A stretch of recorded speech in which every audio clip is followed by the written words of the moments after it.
कई वर्षों पहले प्रेमचंद्र नामक एक महान ज्योतिषी थे। वे पोथी पत्रा वाले ज्योतिषी नहीं थे। वे केवल आकाश और पशु पक्षियों की चाल ढाल देखकर बता देते थे कि वर्षा होगी या नहीं। उसी आधार पर वे अकाल और सुकाल की भी भविष्यवाणी कर देते थे। उन दिनों मौसम की जानकारी देने वाले यंत्र तो थे नहीं, इसलिए विद्या का बड़ा महत्व था। फिर भी प्रेमचंद्र को अपनी जन्मभूमि में वह मान सम्मान नहीं मिला जो उन्हें मिलना चाहिए था। दुखी होकर वे धारा नगर चले गए। वहाँ राजा भोज राज्य करते थे। वह बहुत उदार थे और गुणी लोगों का बहुत सम्मान करते थे। श्रीमान, हम आपकी विद्या का सम्मान करते हैं और आपका हमारे राज्य में स्वागत करते हैं। हम आपको हमारे राज्य ज्योतिषी के रूप में नियुक्त करते हैं। राजन, आपके द्वारा ये सम्मान पाकर मैं धन्य हो गया।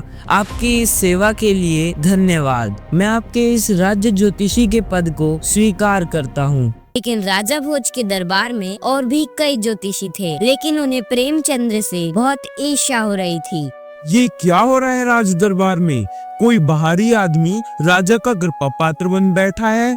पूरे राज्य दरबार में ईर्ष्या का माहौल था, लेकिन वह राजा के डर से कुछ भी ना कर सके। एक बार की बात है, 2 वर्षों तक वर्षा नहीं हुई। अकाल की संभावनाएं लग रही थी। राजा भोज बहुत ही चिंतित हो गए। राज्य ज्योतिषियों को बुलाया जाए, हमें उनसे चर्चा करनी है।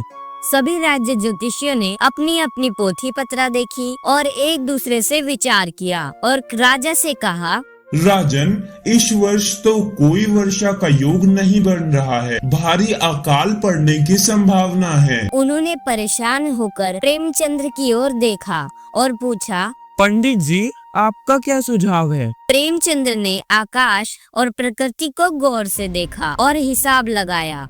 उनके हिसाब से वर्षा का योग बन रहा था। उन्होंने सोचा, इतने बड़े बड़े ज्योतिषी एक स्वर में बोल रहे हैं कि वर्षा नहीं होगी, इसलिए अपनी बात एकदम से नहीं रखनी चाहिए। एक बार फिर से हिसाब लगा लेना चाहिए। साथ ही पशु पक्षियों की ढाल चाल भी देख लेनी चाहिए। प्रेमचंद्र ने राजा भोज से 1 दिन की मोहलत मांगी और जंगल में चले गए। घूमते घूमते उन्हें एक गधा दिखाई देता है। उसके कान नीचे की तरफ लटके हुए होते हैं। ये एक वर्षा का सूचक है। मुझे लगता है मेरा हिसाब बिल्कुल सही है, लेकिन मुझे एक बार और देख लेना चाहिए और भी प्रकृति के जानवरों को एक बार परख लेना चाहिए। उन्हें अपने गणित पे पहले से ही विश्वास था और भी ये विश्वास और भी मजबूत हो चुका था। लेकिन बाकी ज्योतिषियों ने वर्षा ना होने की और अकाल पड़ने की बात इतनी दृढ़ता से कही थी कि उनके मन में अभी भी संदेह था। उन्होंने सोचा कि मुझे लगता है मेरा हिसाब बिल्कुल सही है, लेकिन मुझे एक बार और देख लेना चाहिए और भी प्रकृति के जानवरों को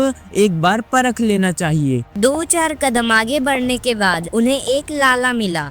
उसके उस पार एक लड़की कुछ बकरियां चरा रही थी और दूसरी ओर एक बूढ़ा आदमी गाय भैंस चरा रहा था। बाबा, जल्दी से पशुओं को लेके इस तरफ आ जाओ, बड़ी जोर से पानी बरसने वाला है। पशुओं को लेकर लाले के इस तरफ आ जाता है और पूछता है, बिटिया, तुम्हें कैसे पता चला कि पानी बरसने वाला है? बाबा, लाली में टिटहरी ने अंडे दे रखे हैं। देखो वो कैसे आवाजें निकाल रही है और कितनी चिंतित है। वो अपने अंडों को एक जगह से दूसरी जगह लेके जा रही है। इससे साफ है कि पानी बरसने वाला है। अब प्रेमचंद्र को अपने हिसाब किताब पे तनिक भी संदेह ना रहा। अगले दिन जब राज दरबार लगा तो उसने कहा, राजन, आप चिंतित ना हो, वर्षा शीघ्र होगी। आप ऐसा कैसे कह सकते हैं?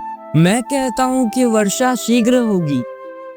इतना कहकर प्रेमचंद्र अपने घर की ओर चला गया। प्रेमचंद्र की निगाहें सिर्फ आकाश की ओर टिकी हुई थी। शीघ्र ही आकाश काले बादलों से घिर गया। बिजली कड़कने लगी और मोटी मोटी बूंदें धरती पर गिरने लगी और शीघ्र ही इतनी तेज वर्षा हुई कि चारों ओर आनंद दौड़ पड़ा। राजा का डर खत्म हो गया। राजा ने प्रसन्न होकर एक सभा बुलाई, जहाँ पर उन्होंने प्रेमचंद्र को भी बुलाया। उन्होंने प्रेमचंद्र को कई उपहार दिए और उन्हें सम्मानित किया। राजा के दिए गए उपहार और कई सीखों के साथ प्रेमचंद्र उसी राज्य में एक राज ज्योतिषी की तरह रहने लगा।